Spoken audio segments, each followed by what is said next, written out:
I'm Alyia Gaskins, and this is my Council Report, where I recap important actions and decisions from the previous month. April was a jam-packed month, full of new initiatives, exciting celebrations, and important conversations. Let's start with the new initiatives. Council unanimously endorsed EPA regulations to rid forever chemicals from Alexandria's drinking water. Forever chemicals are substances that are hard to break down and pollute our drinking water to an actionable degree.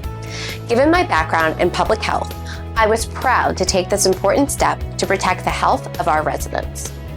In April, my colleagues and I also toured the new Potomac Yard Metro Station, which will open on May 19th. This station is a significant accomplishment.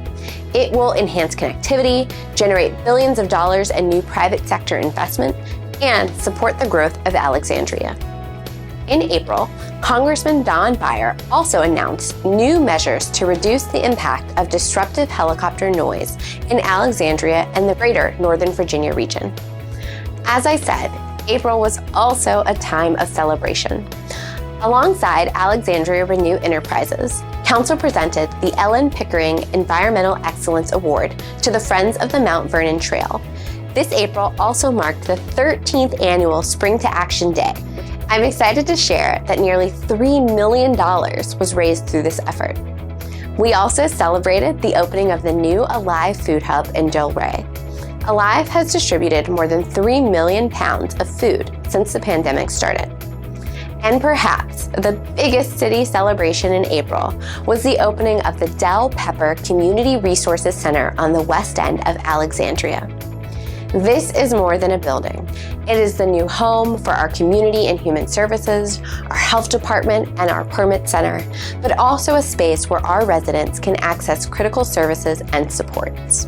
And when it comes to important conversations, in April, I joined the Shiloh Baptist Church for their Social Justice Forum, where we discussed health equity, climate change, and economic justice. I also participated in the Islamic Relief USA 6th Annual Interfaith Ramadan Iftar, where we discussed challenges in our community, such as hunger and food insecurity. And I gathered together with residents to remember the 1897 lynching of Joseph McCoy.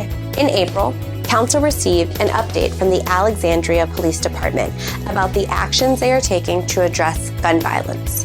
This is perhaps one of the most important conversations we are having in our community.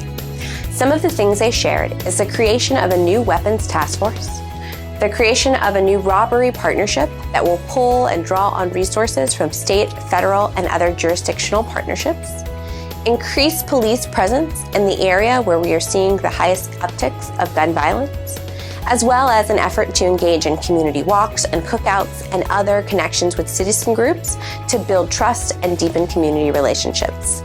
They'll also be purchasing cameras and exploring the best ways to deploy these resources. During that update, I raised several questions for our police department. I wanted to know what will be different because of these efforts, and most importantly, how will we hold ourselves accountable?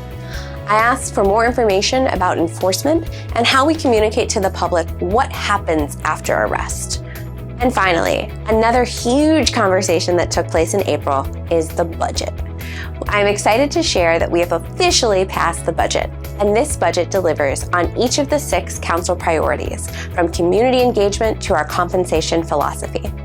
In our budget, I sponsored a number of important budget ads. Among these include a contingency to create a one-stop shop for immigrant affairs and refugee resettlement, because although partnerships exist in our community, these processes and systems can be complex and difficult to navigate, given the diversity of cultures, languages, social economic factors, and immigration statuses.